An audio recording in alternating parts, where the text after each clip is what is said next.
Hello, friends, and welcome to Pod Return to the Waking Sands. We are a Final Fantasy XIV companion podcast where we explore the lore and story of Halone and beyond. My name is Jen, and I'm joined by my co-host and researcher. I'm Levi. Hello, Levi. Hello, Jen. How's it going? It's good. I just came from trivia, as is my Sunday evening tradition, and I won most points per person because I was a team of one. So Cool and sad, Jen. It's great. I sit at the bar. It's a personal challenge. Like, what do I know? What do I not know? What do I need to work on? Well, you know more than any one person on average. Correct, which is very vindicating. And I feel very smug at the moment because I've won this prize with this trivia twice now. Yeah, for like 4 months, they didn't even have the prize. Maybe 3 months. Anyway, how are you? I'm fine. Thanks for asking, Jen. Nice. I don't have anything to report. I've just been keeping busy Dripping today. trash juice all over the floor, you know? Yes, thank you. Besides that, we did our first session of the TTRPG today, so yes, good times. That was very fun. That's the Final Fantasy XIV 1 Floor Clarity. For clarity. Yeah. Floor clarity. Floor clarity. Much like the floor after mopping it after the trash juice got on it. Indeed. Nice. Full circle. Bring it back. Anyway, Jen, so enough BS. We are here talking about the MSQ again. We're back on the wagon. Back on the wagon. What happened last time, Jen? Last time we accompanied our patron's younger son, Halone, to do his lordly community service, I suppose. So we went to Camp Cloudtop and to Rose House in particular to help out Lady Laniette with some stuff out there, or at least to see what she could give Halone as a task to make him feel special. In one of those tasks ended up in Halone getting kidnapped by the Vanu Vanu. This is the Birdman beast tribe that inhabits this area. They've been becoming more and more aggressive to the Ishgardians of late for no apparent reason. So we infiltrate the Vanu Vanu's territory to retrieve Halone, and we end up killing probably a lot of Vanu Vanu in the process, and the chief basically summons the primal Bismarck in the midst of all of this. We also get Orchifant and some other people from House Fortom to help us in the rescue mission. Cid flies down in the most convenient moment to extract us from this spicy situation. And Halone, at the end of it all, despite being the reason for the whole kerfuffle, thinks he's a hero and is the reason why Bismarck is known. And he's like, I uncovered a primal, blah, blah, blah. He also got, beat by Edmond Fortom for being who he is. Obnoxious. And, yeah. Nice. Thank you, Jen, for the recap. The Halone story. The Halone story. Part 1. Origins. We are fucking guy. We are back now at House Fortom.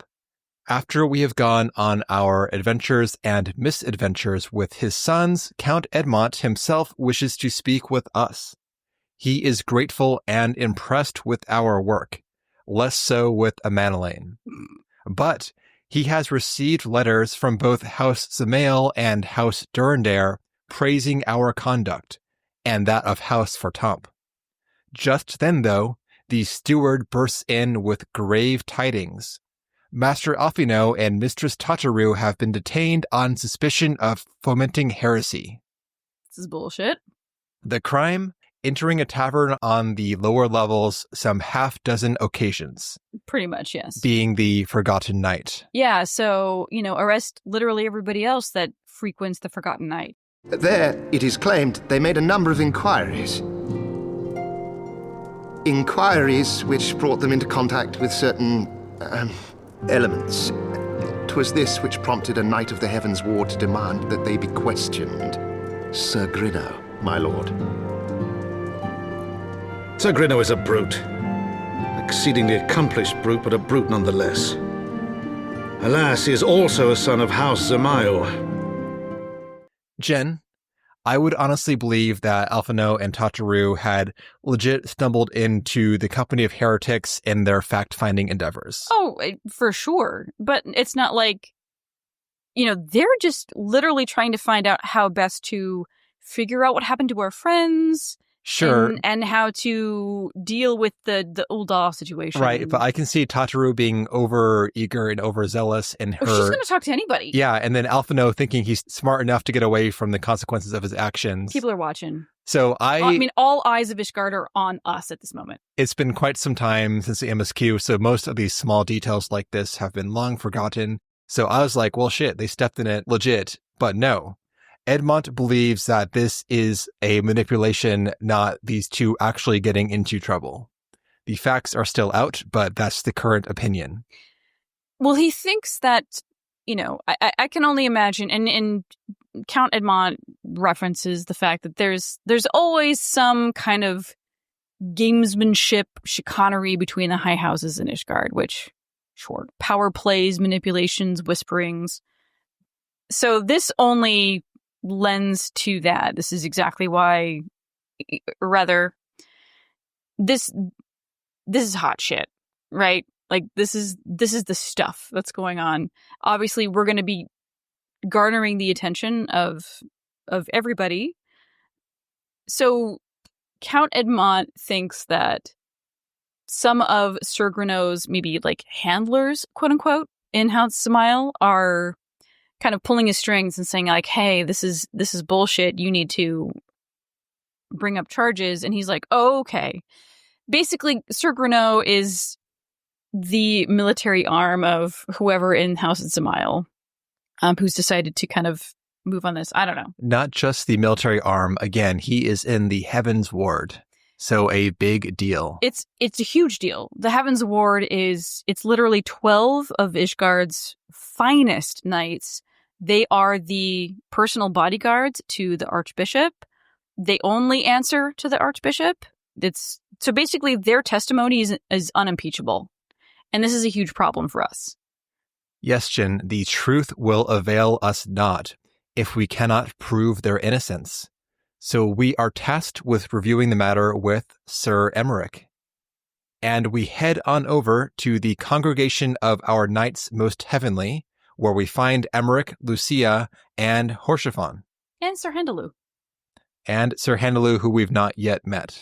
We haven't met him, but he is referenced in the blacksmith questline as someone who noticed the Baroness Laurice de Gervain and suggested that she be an apprentice squire. Emmerich is disgusted by these events, with us still fresh off our noble defense of the steps of faith. And Horshaphon is also, defiant. Despite everything these scions have done for Ishgard, rooting the heretics, defeating Shiva, defending the steps of faith, driving back the Dravanian horde, and myriad other things that we have done in service to Ishgard for really no benefit? He's like, is there literally nothing we can do? Well, Jin, you're in luck because we have an option. There is something we can do. It is trial by combat. Because there are two accused, there will be two accusing combatants. The second will most likely be another knight of the Heavensward. So, insane. But since Tataru is a non-combatant, she will have the right to name a champion. And we just so happen to be, quote, the most accomplished warrior among us, mayhap in the realm at large. Agreed.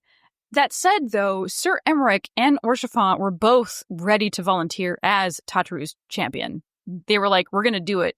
However, of all of us in this room, the Warrior of Light is going to do this. Yes. And we're like, absolutely.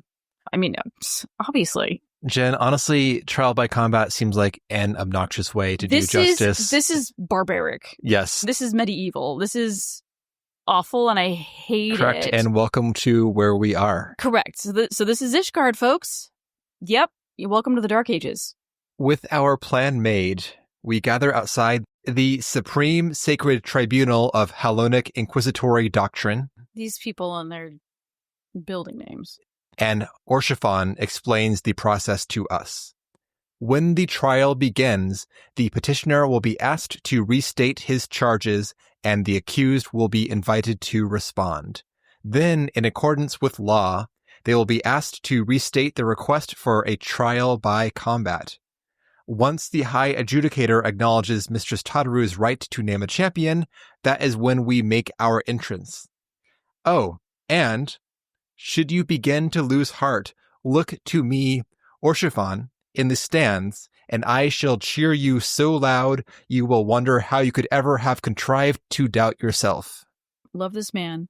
Also, he is giddy at the prospect of Sir Greneau getting ambushed by the Warrior of Light when Tataru names her champion. Like, we were like, I will fight for Tataru! And then he's like, oh my god, the drama of the moment. Oh! He's so excited. I'm also excited. It's very satisfying. The trial begins. This place is a fusion between a gladiatorial arena and a courthouse. It's terrifying. At the stand, the High Adjudicator begins the proceedings. We are gathered here today under the watchful gaze of the Fury to ascertain the guilt of 2 souls in a trial by combat. Petitioners, step forward.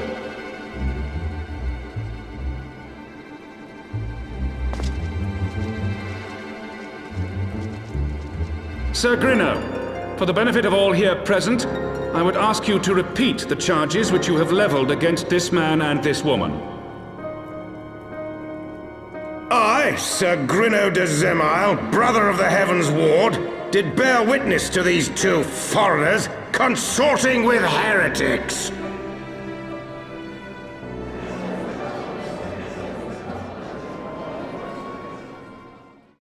Then the adjudicator calls upon the accused to step forward.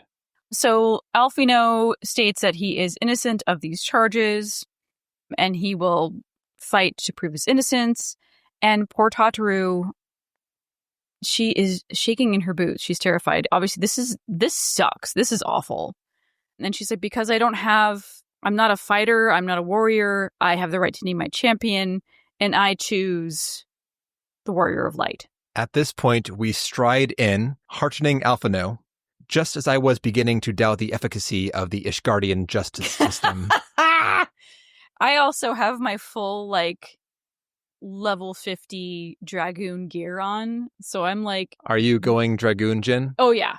Welcome to the club. Yeah. Like, at full Azure Dragoon gear, I'm like, you motherfuckers, I'm like peak Ishgard, Heart of the Dragon, all up in here. So try me. Yeah, try Jin. And we step into the center of the tribunal chamber. These giant metal spikes rise up and a platform slides out to form a holding cell for Tataru.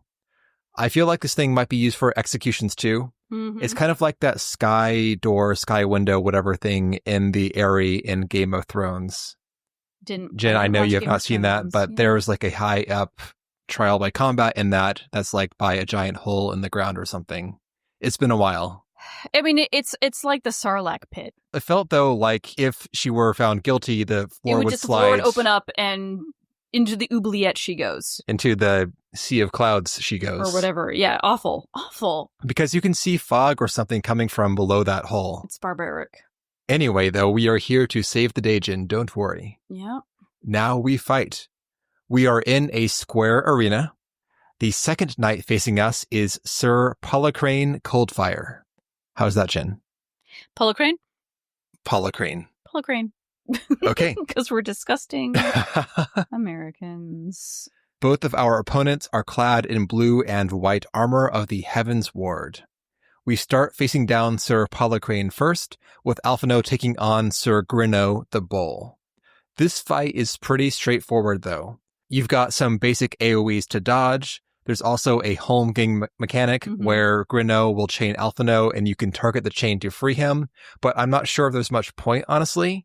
For No. me, Alphino just stood put and face tanked all the AoEs even after I freed him, Jin. What about for you? No, once he got home ganged, I switched my focus over to Sir Grino and then just beat him. Did you not free Alphino? No, I did, but we're all just chilling, and he didn't move. So. Yeah, right? So I don't know what the point is. I'm not sure if the fight's bugged or just like the AI was not that developed back then, but it seems kind of odd that Alphino literally stays put and gets AoE'd in the face Maybe it's time a and time testament again. to Alphino. Like, he's not going to run. He's going to stand in the face of whatever. If you're not going to move, bro, I'm not going to free you from your fucking lockdown. I'll just do all the DPS myself. Which I kind of did, so. Same. Yeah. Either way, besides the home gang, there's not much to the fight besides just like hitting some guys and dodging some basic AoEs. Yep. Afterwards, we are victorious. The Fury has spoken. Alphino and Tataru are hereby acquitted of all charges. Yeah. It's just witch trial shit. So they're acquitted, and all of us are free to leave. It's as simple as that. So outside the tribunal, Orshafant, he's once again overwhelmed by emotion, as he is wont to do. And I quote, "By the Fury, what a splendid victory! To see how you strove in the face of adversity, two brave young souls bound together by the puissant bonds of camaraderie. Why, it stirred me to the very depths of my soul." So to celebrate our success, he gifts us our very own black chocobo. Which goes right into the far dusty corner of the mount box. After a time. At first, you're like, I'm using this guy all the time. If I wanted a black chocobo, I'd make my chocobo black. Feed it black food, right? Yes. This chocobo is fully trained, ready to fly. Obviously, flight at this point in Heavensward is a gift. Ready to fly, except no, because we get that ether compass now. Compass, yes. And we gotta unlock all the ether points first before we can fly. So we get the black chocobo and we get the ether compass, and that's a whole other situation. However, the chocobo walks right into the facility for introductions, but then a knight runs over and he's like, Lord Orshafant, chocobos are prohibited in the Supreme Sacred Tribunal of Halonic Inquisitory Doctrine, so your steed must remain outside. And the knight then kind of like gently waves the chocobo outside. And Orshafant is like, yeah, this is totally normal. When you're a lord, you can just get away with stuff. So, good times. Yeah, good times. So we go back to the manor. We return to Fortomp Manor, and the whole crew is here, including those sons. Yay! Monolane is a little bit jealous. Are you trying to become the talk of the city? Besting 2 of the Heavensward while the city's elite looked on? By the Fury, anyone who hasn't been paying attention to you will surely do so from now on. But we are just calming down from the latest hubbub when the steward burst in with more news. Terrible news. We have received a message from the vault. His Eminence, the Archbishop, requests the presence of the Warrior of Light. At Count Edmont's urging, we do not delay, and we enter into the vault interior. Here, the Archbishop sits atop his throne, being attended by the Heavensward. Thornton VII, Archbishop of the Ishgardian Orthodox Church, has bade us come here that he might offer his personal apologies. It's kind of a big deal. He would have called upon us himself, but his more sprightly days are long behind him. He's the oldest Elezen we have ever seen. And he's got a crazy eyeliner game going on. But it gives his whole face, it's not kindly. Normally, like when you see an older elf, I'm like, oh, kindly. Also, as a player, we were given the little peek into, I don't know when this was, but we saw a glimpse of the throne room with Thornton VII and an Ascian standing beside the throne or behind the throne. And we knew at that point that perhaps there was some kind of Ascian influence going on within Ishgard. We didn't quite know what the tenor of that was. So our character has absolutely no idea, right? It's not this was not an echo vision. This was something only the player saw. So we're going into this meeting with that kind of subtext going on. Our player has our character has no idea, but we have the idea. Yes. So we already have some preconceived notions about maybe what the fuck this guy is about. And it's not super awesome. Like the isolationism, the caste system, the barbaric trial by combat, all of these things are feeding her opinion of... Jen, he is now apologizing to us personally for this grave injustice. Sure. This, he is sorry to say, was the result of negligence on the part of our nation's protectors. Negligence born of an excess of zeal. They should have that checked. Correct. Like, y'all, I feel like that's your bread and butter. Is that not so, Sir Zephyrin? Chided, Zephyrin responds that the Heavensward was in receipt of erroneous information. Apology issued, the Archbishop now dismisses his guards. Right. So this is some kind of like mealy-mouthed apologies after the fact, conveniently. Luckily, our friends didn't die before we received this apology. But we did receive an apology nonetheless. And as soon as that's over, the Archbishop requests that he speak to us in private. And Sir Zephyrin looks at him and is like, this is clearly Lamau, unorthodox. And he's like, sir, and he starts to question the decision. And Thornton VII just looks at him. Says nothing. And about 4 seconds later, Sir Zephyrin gets it. He's like, all right, everybody out. Let's go. Boom. And as he's leaving, Sir Emmerich kind of looks at us like, I don't think he even really understands what's about to happen. This is completely irregular. So eventually we're standing there in the throne room, the silence echoing in this massive space. And it's just us and Thornton VII. Thornton then asks us, what do you know about the Ascians? And there it is. Now, tell me, young man, what do you know of the Ascians?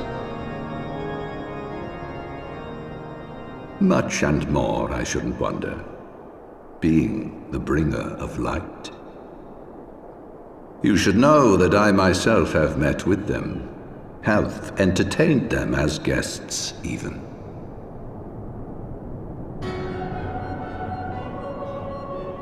Those harbingers of chaos and strife offered us power that we might continue our war against the dragons.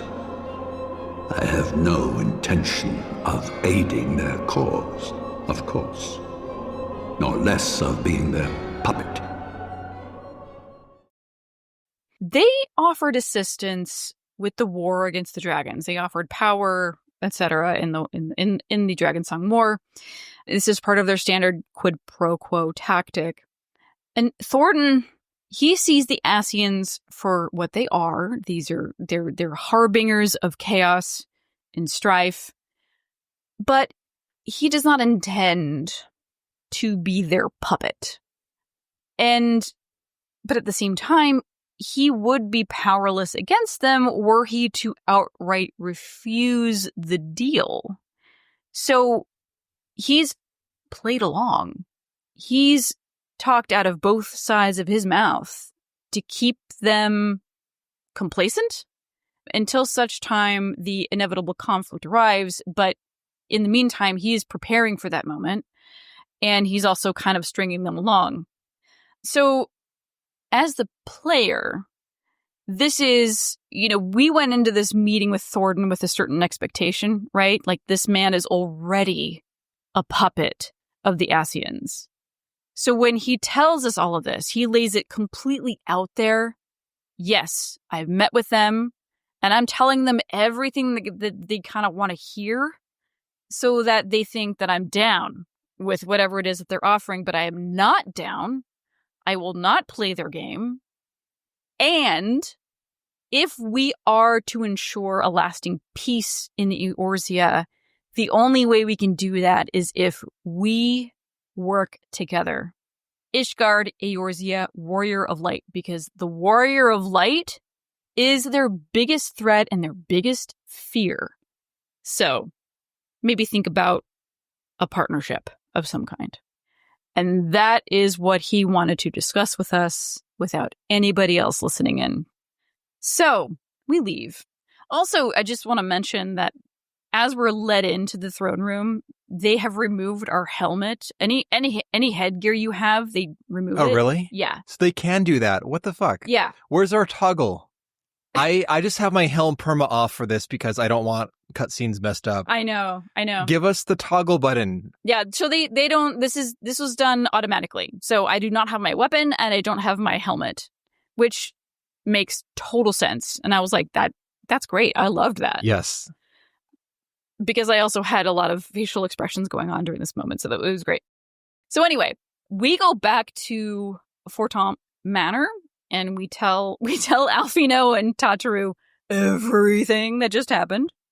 And Alfino's kind of shocked that the Archbishop would just straight up admit dealings with the Asians, even though he's transparent about what he's trying to perpetuate against them. It's still extremely surprising. So he is concerned. Mm-hmm. Besides that, he expects that we will have new primals to contend with ere long. Of that, you may be certain. Yes. Yet, shorn of the support of our missing allies, what can we realistically hope to achieve? Jen, we have achieved a shit ton without any Scion help. We're doing okay. Talking about the primal. Oh, no, we just send us. Yes. We'll find some adventurer friends, quote unquote, and deal with the recurring problem. Also, thank you, Jen. Love it. Mm-hmm. Also, Orion J, I think, is the most valuable Scion in our anti-primal efforts, and he's still hanging out at the Waking Sands, so we're good to go. He knows in the books, man. Yep. Yeah, information is everything here. But Jen, Tataru has news. More news. She had forgotten amidst all the excitement that General Rauban is to be executed for his crimes against the Sultanate. Oh, wait, that's bad. Yeah, that's bad. God damn it. Excuse me?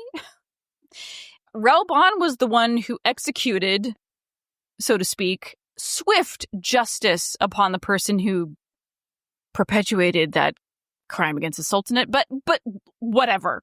Okay, so this is corruption. This is awful. Also, Rauban is our number one strongest ally in Ul'dah. If we have any hope of returning to Ul'dah as like vindicated, what's the word?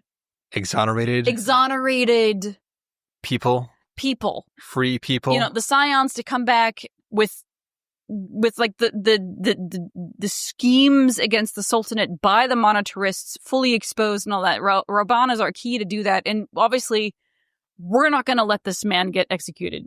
We don't give a fuck. We cannot permit this execution to take place. We must save Rauban. Yes. And that is where we leave off the MSQ for today. But wait, Jen, there's more. Yeah? We also have some side quest roundup to do. Oh. Because once we leave House Fortomp, Jen, there are now more side quests on our map. On the Ishgard map? Correct. Oh. These are follow-ups to our earlier efforts. One of these provides more background on the Amana Lane and Lady Laniette situation. Oh my god. Amana Lane has pressured a Fortomp guard into delivering a love letter, who in turn pressures us into doing it. God. So we head to Camp Cloudtop to hand over the letter. Sorry. And Laniette immediately marks it for what it is, given the strong scent of rose oil on the envelope. Christ. Her reaction? Ugh. A letter from Lord Amana Lane. She goes on to explain that she and Amana Lane had spent much of their youth playing together, but she fears he clings too tightly to memories of their youth. Yeah. And that's it. just a short little expansion of that narrative. It's a very mature perspective on it, and Ameneline absolutely has more growing up to do. God damn it, dude. Just get your shit together. The other side quest of note takes place in Falcon's Nest. This is a fairly lengthy quest chain. It starts off with a food poisoning investigation that turns out to have been caused by heretics poisoning the wine used to make stew. The only cure we can turn up comes from the old guy that used to live here before the calamity, the one who's looking for the remnants of the former hamlet in the snow. He shares with us that Zoo's blood can treat the poison, which is an ancient remedy. This impresses the guards, who say that the old guy should drop by on occasion for stew and to tell tales of the old hamlet. Yeah. But now the guy complains that the Ishgardian food they have, it has far too much salt and spice. Well, though, counters the guard, he's in luck, because the chef at Falcon's Nest is Kurthan, and he makes his stew far too thin and bland for Ishgardian palates. Which this old guy is all in for. Hell yeah, bland, gummy goodness. And a bridge is built between the old guard and the new. Aw, that's nice. That's all I got, Jin. Love that.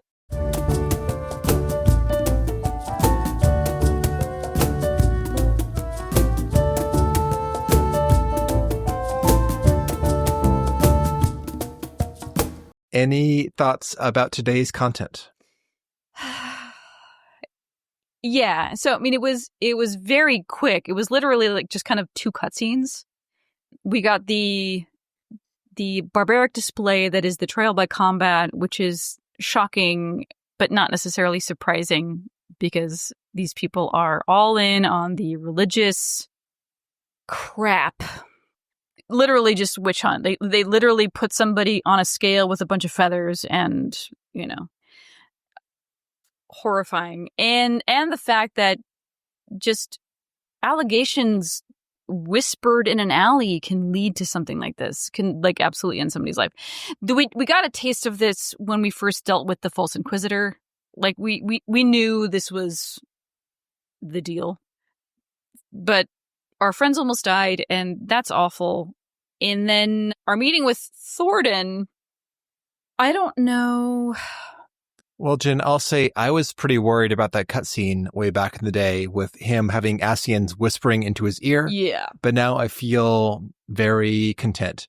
He said he's sorry, his bad for the whole false accusation thing. And the Ascians, he's actually playing both sides. So he comes out on top. So everything's good, Jen. And yeah, so as a player, you're going to this meeting thinking like this fucking guy, like he's deep into the Ascian Kool-Aid, and you say your shit to me, like whatever. But the fact that he's kind of watching what's going on with us, like outsiders, the Scions, and understanding that maybe we're going to be targeted and apologizing for it, that's kind of huge. Though it did feel like too little too late, because our friends could have died and we would not have received an apology or any sort of pardon.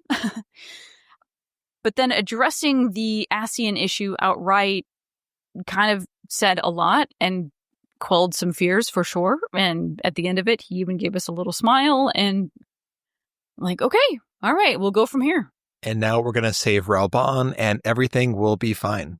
We'll see. But the fact that Raoban, the flame fucking general, is on the chopping block, like the Sultana is like, I don't even know, man. I mean, he's Raoban. How can too soon, Jen? But it's a term of endearment. Okay, that's his rank. So clearly, we still have to split our attention between the two realms. It's a whole mess. A whole mess. It's a whole mess. We're doing good, but it's still a mess. So okay. Here we go. Any further thoughts, Jen? No. All right. Well, next time we're going to keep on the MSQ. We're going to go and bail Raoban out of jail, hopefully. Hopefully. So we will see you then.